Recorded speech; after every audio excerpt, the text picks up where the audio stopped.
Halo semuanya, apa kabarkah kalian saat ini? Ya, saya harap kalian semua dalam keadaan yang senantiasa baik-baik saja. Setelah minggu lalu libur, akhirnya manga One Piece chapter ke-991 rilis juga. Oleh sebab itu, jika manga One Piece chapter terbarunya sudah rilis, maka seperti biasa saya akan membuat pembahasannya. Di akhir chapter sebelumnya, kita memang telah diperlihatkan dengan aksi Luffy beserta Drake ketika mereka berdua menghajar para Numbers. Di saat itu pula, Drake yang pengkhianatannya telah terbongkar juga meminta kepada Luffy agar dirinya diizinkan bertempur bersama untuk melawan Kaido. Dan pada chapter kali ini, Drake yang sudah mengungkapkan keinginannya kepada Luffy kembali ditunjukkan mengingat perkataan Koby dulu, yaitu saat Koby mengatakan kalau Luffy adalah tipe orang yang akan terasa dekat bila menjadi teman, tapi juga akan terasa jauh jika dijadikan musuh.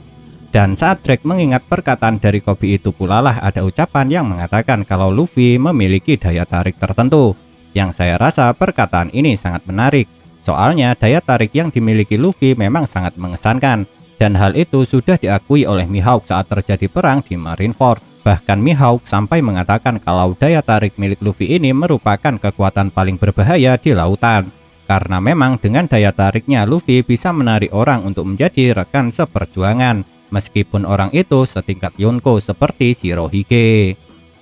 Mendengar kalau Drake meminta untuk ikut bertarung bersama, Luffy sama sekali tidak terkejut ataupun mempermasalahkannya.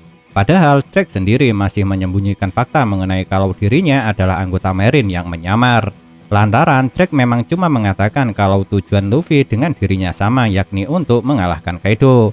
Namun meski Luffy tidak mempermasalahkan permintaan Drake ini, tentunya tidak demikian bagi anggotanya.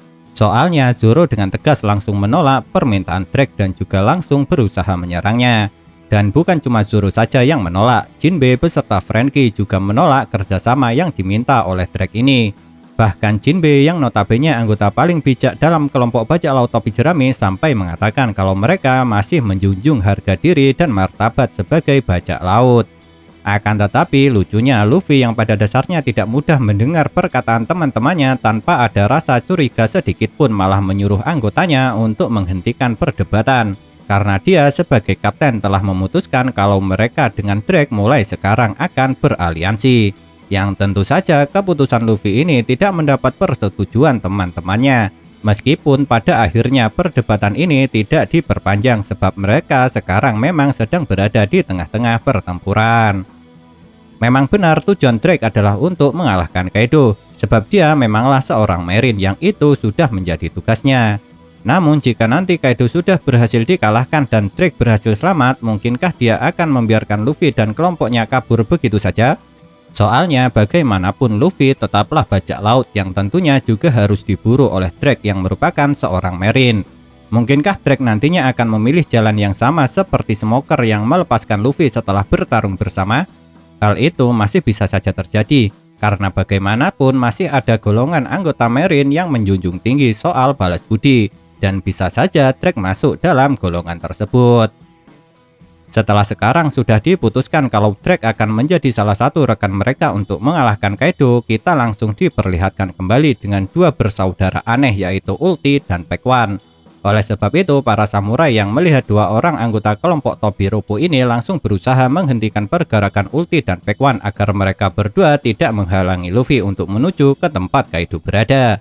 Dan pastinya para samurai bukanlah tandingan kedua pengguna kekuatan buah iblis Zoan Dinosaurus ini.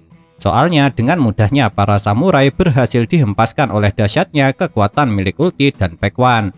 Dan di saat itulah serangan tiba-tiba dari jarak jauh berhasil mengenai Pac One. Yang tentu saja serangan kepada Pac One itu juga membuat Ulti sebagai kakak merasa sangat marah. Sebab meski Ulti memiliki sikap yang aneh, tapi dia tetaplah seorang kakak yang menyayangi adiknya. Dan ternyata yang menyerang Pac One dari jarak jauh itu adalah Usopp. Yang hal itu memang sudah sangat jelas jika dilihat dari nama serangannya yang memiliki unsur tumbuhan. Tapi lucunya Usopp yang tidak menunjukkan dirinya dan bersembunyi di belakang Nami malah semakin memprovokasi Ulti dengan cara mengatakan kalau dirinya adalah orang yang ahli membasmi kadal seperti Ulti dan Pac One. Dan karena setelah itu Nami malah kabur meski dia mengatakan serang, yang hal itu tentunya membuat mereka langsung dikejar oleh Ulti dan Pac-Man, maka kita bisa mengambil asumsi kalau nanti yang akan bertarung dengan dua anggota topi rupo ini adalah kedua anggota paling penakut dari kelompok bajak laut topi jerami ini. Kira-kira bagaimanakah caranya Usopp dan Nami dapat mengalahkan Ulti dan Pac-Man? Bikin penasaran bukan? Ya, memang itulah tujuan Oda Sensei membuat cerita ini, ialah untuk membuat pembacanya penasaran.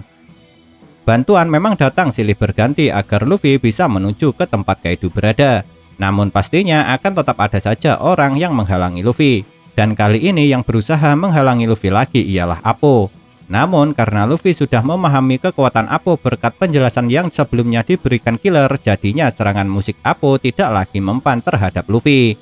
Tapi menariknya, selain kita telah diperlihatkan dengan usaha Appo yang gagal menyerang Luffy, kali ini kita juga mendapat sebuah informasi tambahan mengenai Appo. Sebab selain ditunjukkan kalau rupanya harga bounty Appo masih sama, yakni 350 juta berry, ternyata jabatan Appo di dalam kelompok bajak laut binatang buas adalah merupakan seorang informan. Memang benar, untuk sekarang masih belum jelas kenapa Appo diperkenalkan sebagai informan. Sebab seingat saya memang belum ada penjelasan sejak kapan Appo bergabung dengan kelompok Kaido. Karena jika Appo bergabung dengan bajak laut binatang buas setelah dia menjalin aliansi dengan Kid serta Hawkins, maka peran sebagai informan saya rasa akan menjadi kurang tepat. Tapi jika Appo sudah bergabung dengan Kaido sebelum dia menjalin aliansi dengan Hawkins dan Kid, maka peran yang diberikan kepada Appo ini menjadi masuk akal. Dan selain mendapat informasi soal Appo yang menjadi informan bajak laut binatang buas, kita pada chapter kali ini juga mendapat informasi lain mengenai kekuatan Appo. Lantaran setelah gagal menyerang Luffy dan Sanji dengan serangan musiknya, ternyata kekuatan buah iblis milik Appo ini juga bisa digunakan untuk mengendalikan para Numbers. Dan hal itu saya rasa mungkin memang benar. Buktinya jika kalian ingat ketika para Numbers pertama kali ditunjukkan gambar siluetnya, memang Appo lah yang membimbing mereka. Makanya jika dikatakan kalau Appo bisa mengendalikan para Numbers, saya sendiri akan menjadi percaya. Oleh sebab itu, setelah Appo menggunakan kekuatannya untuk mengendalikan para Numbers, Hacha langsung berusaha menyerang. Namun menariknya, Hacha malah tertarik setelah melihat Franky Shogun. Makanya dia langsung mengejar Franky yang sudah disuruh oleh Jinbe untuk lari menuju ke dom agar raksasa itu tidak menambah kekacauan. Yang tentu saja perlakuan Hacha kepada Franky Shogun yang dia anggap sebagai mainan ini membuat sang penciptanya marah. Jadi jika sekarang Franky yang mengalihkan perhatian Hacha, pastinya ada kemungkinan yang nanti akan mengalahkan number 1 ini juga adalah sang tukang kayu bajak laut topi jerami. Selain itu, jika sebelumnya di gambar siluet cuma ada 8 numbers dan 5 diantaranya sudah diperkenalkan namanya, pada chapter kali ini terungkap pula kalau ternyata jumlah para numbers ada 10. Itu berarti masih ada 2 numbers lagi yang belum ditunjukkan meski gambar siluetnya. Dan karena untuk sekarang 3 numbers yang menghadang Luffy sudah dikalahkan dan kemungkinan yang bersama dengan Jack sudah dikalahkan pula, maka masih ada 6 numbers lagi yang bisa menjadi lawan kuat bagi kelompok bajak laut topi jerami. Meskipun Luffy sudah mengatakan kalau Drake akan menjadi sekutu mereka, namun keputusan Luffy itu rupanya masih tetap belum diterima oleh Zoro. Lantaran setelah terpisah dengan Luffy, Zoro masih melanjutkan pertarungannya dengan Drake. Bahkan meski sudah mengatakan kalau kemenangan kalian akan menguntungkan bagi Drake, hal itu masihlah belum cukup untuk membuat Zoro percaya. Sebab menurut Zoro, Drake yang masih merahasiakan sesuatu memanglah belum bisa dipercaya untuk dijadikan sekutu. Akan tetapi saat 2 orang ini masih terus berseteru, pertarungan mereka malah diganggu oleh Appo yang berencana memanggil para numbers lainnya. Yang pastinya hal itu membuat Drake dan Zoro merasa tidak senang. Makanya setelah melihat Appo, kedua orang ini yang awalnya masih berdebat malah dengan kompaknya langsung menyerang Appo bersama-sama. Dan lucunya setelah menyerang Appo bersama-sama dengan kompak dan Zoro mendengar ucapan Drake yang mengatakan kalau dia sudah lama membenci Appo dan akan menghajarnya demi kenikmatan dirinya sendiri, setelah itu dengan santainya Zoro malah mengatakan sepertinya sekarang kita satu tim kepada Drake. Yang itu berarti kemunculan Appo telah merubah pemikiran Zoro terhadap Drake. Dengan kata lain, Appo sudah menciptakan sebuah kepercayaan Zoro kepada Drake. Jadinya sekarang Zoro akan dengan senang hati bertarung bersama dengan Drake untuk mengalahkan Kaido berserta para anak buahnya. Akan tetapi di saat Zoro sudah mulai mengakui Drake sebagai rekan untuk mengalahkan Kaido, tiba-tiba ada serangan berondongan peluru dari kejauhan. Dan yang melakukan itu tidak lain tidak bukan adalah Queen, salah satu All-Star bajak laut binatang buas. Akibatnya karena Queen dengan membabi buta menembakkan senjatanya, banyak para samurai yang terluka. Cuma untungnya Zoro bisa menghindar, sedangkan Drake sepertinya terkena tembakan dari Queen itu meski dia tidak terluka parah. Sebab setelah Queen berhenti menembak, Drake ditunjukkan berwajah panik meski sebelumnya dia dengan percaya diri mengatakan kalau Queen tidak mungkin bisa membunuhnya. Jujur saja memang belum terungkap kenapa Drake ditunjukkan memiliki wajah panik setelah terkena tembakan dari Queen. Sebab untuk sekarang belum ada penjelasan mengenai peluru apa yang digunakan Queen untuk menembak. Karena Queen memang sudah terungkap kalau dia bisa menciptakan peluru virus berbahaya. Selain itu, di Wano juga memproduksi peluru dari batu laut. Yang seperti kalian tahu sendiri, batu laut adalah kelemahan dari para pengguna kekuatan buah iblis. Namun kalau menurut saya jika melihat ekspresi Drake yang panik setelah terkena tembakan dari Queen, ada kemungkinan kalau peluru yang mengenai Drake itu adalah peluru batu laut. Makanya dia yang sadar kalau kekuatannya melemah setelah terkena peluru batu laut membuat Drake langsung panik. Tapi karena Zoro tidak terluka dan dia sekarang tengah berada di samping Drake, jadinya meski Drake melemah akibat peluru batu laut, nantinya bakal ada yang bisa membantunya untuk menghadapi Queen. Jadi untuk sekarang meski keadaan Drake sedikit gawat, masih ada kemungkinan kalau dia bakal selamat dari kemarahan Queen. Jika sebelumnya kita cuma ditunjukkan dengan kelompok Luffy dan Drake di 3 halaman terakhir manga One Piece chapter ke-991 ini, kita baru bisa melihat kelanjutan cerita pertarungan antara kelompok Akazaya 9 dan suku Ming melawan Kaido beserta Jack dan anak buahnya. Sayangnya ada pertarungan yang sudah saya nantikan tapi tidak ditunjukkan, yaitu aksi pertarungan balas dendam Nekomamushi dan Inuarashi dalam mode sulung mereka melawan Jack. Alasannya karena pada chapter kali ini setelah pertarungan di tempat Kaido disorot, Jack sudah dikalahkan oleh duo pemimpin suku Ming dalam mode sulungnya. Bahkan gading Jack dalam mode Mamon juga berhasil dipatahkan. Untungnya bagi Jack sebelum dia tewas karena Nekomamushi dan Inuarashi, serangan kedua pemimpin suku Ming ini terlebih dulu dihentikan oleh Kaido.